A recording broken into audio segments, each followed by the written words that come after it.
The group stood at the edge of the forest, gazing up at the silhouette of the old observatory. It loomed against the early morning sky. Its dome cracked, its walls faded with time. The structure hadn't been used in decades, and locals often whispered of strange sounds and lights coming from it on certain nights. This was one of those nights. Zoe adjusted the strap of her backpack. Ready? Milo nodded, holding the pendant tightly in his palm. Luna looked up at the sky where clouds drifted slowly across a violet-tinged dawn. Alina checked her compass, which now pulsed faintly with a silvery glow. "This is the place," she said. "The map led us here for a reason." They stepped through the creaking iron gate and followed a narrow, weed-covered path to the observatory entrance. The door was slightly ajar, as if waiting for them. Inside, the air was cool and smelled of dust and rusted metal. Shafts of early light streamed through cracks in the roof, illuminating floating specks of dust. Zoe ran her hand along the control panel. It's been untouched for years. Milo moved toward the telescope in the center. Its massive lens cracked, but still aimed toward the heavens. He noticed something carved into the base, an eye surrounded by 6 stars. "Look," he called. "The symbol! It's the same from the vision!" Alina leaned in. "That confirms it. This place is connected to the eye's last location." Luna wandered toward a set of shelves filled with old star charts. One caught her eye. It was newer than the rest and marked with strange symbols in silver ink. As she touched it, the chart pulsed briefly with light. Zoe joined her. "It's warm, like it's alive." Suddenly, the floor beneath them vibrated slightly, and a faint humming sound filled the room. The telescope shifted, on its own, rotating toward a point in the sky still hidden by dawn's light. Alina stepped back. "Something's awakening." A soft click echoed from below. One of the floor tiles near the base of the telescope sank slightly. Zoe knelt beside it and pressed her fingers to the edge. The tile slid aside, revealing a small compartment. Inside was a cylindrical device, half crystal, half metal, marked with more eye symbols. Milo picked it up carefully. "What is it?" Before Alina could answer, a deep voice boomed softly. Not from any one place, but from everywhere at once. "The sky remembers what the earth forgets." They froze. Zoe looked around. "Did you hear that?" Everyone nodded silently. Then, the floating star map hovered in the air, spinning slowly, casting shimmering reflections across the observatory walls. Each star blinked softly, like a heartbeat, and the brightest one, shaped like a curved arrow, pointed northeast toward the mountains. Milo stepped under the map and reached up instinctively. As his fingers brushed the glowing projection, a ripple of energy surged through the air, and for a split second, the entire room transformed. They were no longer in the broken-down observatory. In that instant, they stood in a pristine, glowing chamber, walls made of smooth stone and glass etched with lines of starlight. A gentle wind whispered through the chamber, carrying voices that sounded familiar, yet indistinct. Luna gasped.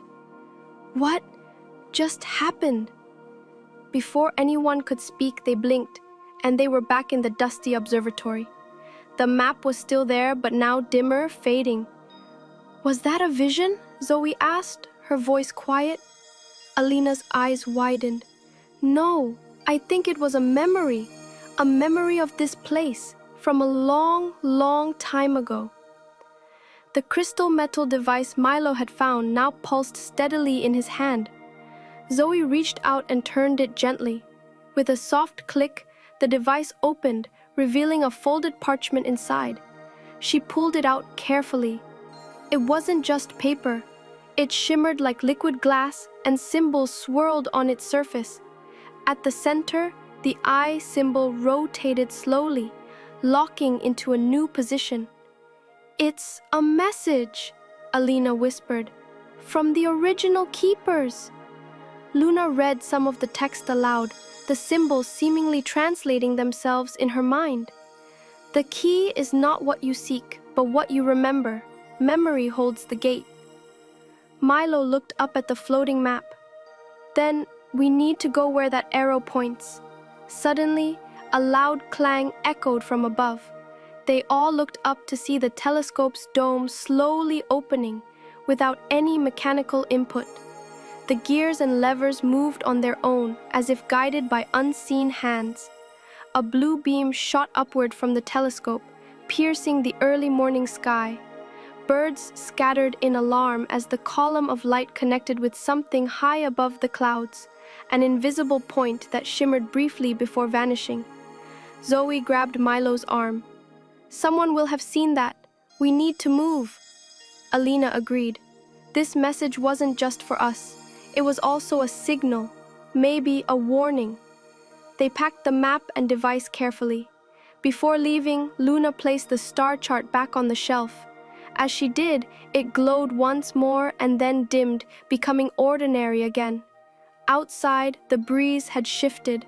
The world felt changed, as if the sky itself had just whispered a secret too old to remember.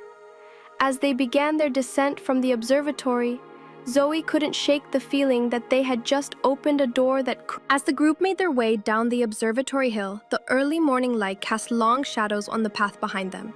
The pendant around Milo's neck had stopped glowing, but the crystal device in his backpack occasionally emitted soft pulses, like it was syncing with something. "I don't like this silence," Luna murmured. "It feels like the forest is holding its breath." Zoe nodded. The trees, once full of birdsong and rustling leaves, now stood eerily still. Even their footsteps seemed muted. Alina glanced over her shoulder. "We're being watched." Milo froze. "You see something?" "No," Alina said slowly, "but I feel it. The same presence Zoe mentioned before. It's closer now." They quickened their pace, following the compass that had guided them to the observatory. The needle spun erratically for a moment, then settled, pointing directly toward a narrow trail winding through dense underbrush. They followed it cautiously, pushing past thorny branches and stepping over moss-covered stones. The air grew cooler, and the trees pressed in tightly from both sides. Suddenly, Zoe stopped. "Did you hear that?" Everyone paused. A low, rhythmic thudding echoed in the distance, like footsteps, heavy and deliberate. Then a voice, not loud but sharp, cut through the silence. "You shouldn't have opened the gate." The group spun around. No one was there. Zoe turned to Alina. "That wasn't just in my head, was it?" "No," Alina whispered. "That was real." They broke into a run, adrenaline pushing them through the underbrush until they burst into a small clearing surrounded by ancient stones arranged in a perfect circle. In the center stood a single monolith, covered in glowing symbols that matched the ones on the device Milo carried. Luna approached the stone. "This looks like the old legends, the ones about the Watchers." Alina nodded. They were guardians, sentinels placed to protect the gateways between realms. As they examined the stone, Milo placed the device into a small indent at its base. It clicked into place, and the ground trembled. The monolith lit up, casting beams of light in 6 directions, each forming a path through the forest. One of them pulsed brighter than the rest. "That's our way," Zoe said. But before they could move, a dark shape emerged from the shadows. Tall, cloaked, with no visible face, only a single symbol glowing on its chest. The eye. Luna stumbled back. "Who? What is that?" The figure raised a hand, and the light paths flickered. The group stood frozen, unsure whether to run or confront the being. Then, in a voice that echoed like ancient stone cracking, it said, "The truth is not in light, but in the shadow it casts." The figure stepped back, vanishing into mist. The path ahead now pulsed urgently. Zoe steadied her. They didn't look back. The forest became a blur as they ran, feet pounding the earth, hearts racing faster than thought. The glowing path ahead twisted through ancient trees and mist-filled hollows, each turn revealing deeper, older parts of the woods none of them had ever seen before. Alina led the way, the compass vibrating in her palm like it was alive. Behind her, Zoe kept a firm grip on Milo's hand, pulling him over roots and around fallen logs. Luna trailed close, eyes darting in every direction, breath coming in quick gasps. Suddenly, the path opened into a wide stone platform, overgrown but intact. In the center stood a pedestal made of black crystal, reflecting their stunned faces as they approached. The pedestal pulsed once. Alina stepped forward and placed her palm gently on its surface. The pedestal lit up, and from within, a soft hum emerged, a melody that seemed ancient and futuristic at the same time. A deep, resonant voice filled the air, though no one was speaking. "You who awaken the path, beware, for knowledge is not a gift freely given. The eye opens to those who see without looking." Zoe whispered, "It's like the observatory, only clearer." Suddenly, the pedestal cracked, and from inside, a small cube rose slowly into the air, hovering. Each side bore a moving glyph. Milo reached toward it, but stopped as the voice continued. "This is the first key. 3 remain. When all align, the gate will answer." Luna stepped beside Zoe. "We need to take it." Zoe nodded. Carefully, she took the cube, and the platform dimmed, returning to silence.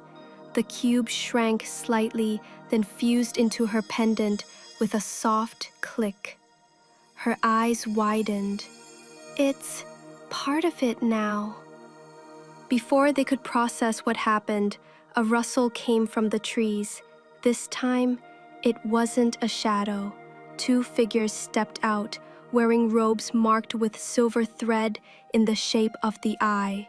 One was tall and stern-looking, the other younger, their eyes glowing faintly. "You've activated the first seal," said the older one. "You've drawn attention." Zoe stood firm. "Who are you?" "We are the Silent Order," said the younger one. "We keep the eye asleep and silence those who try to wake it." Alina stepped forward, protective. "They didn't break any rules. They're following the clues left behind." The older figure shook his head. "Then they must be tested." The air grew tense. Energy crackled between the trees. The younger figure stepped closer, but instead of attacking, held out a small folded cloth. Inside was a map. Zoe looked at the pendant, now glowing with a steady golden light. "Then we keep going. No turning back now." Above them, the sky darkened slightly, as if watching.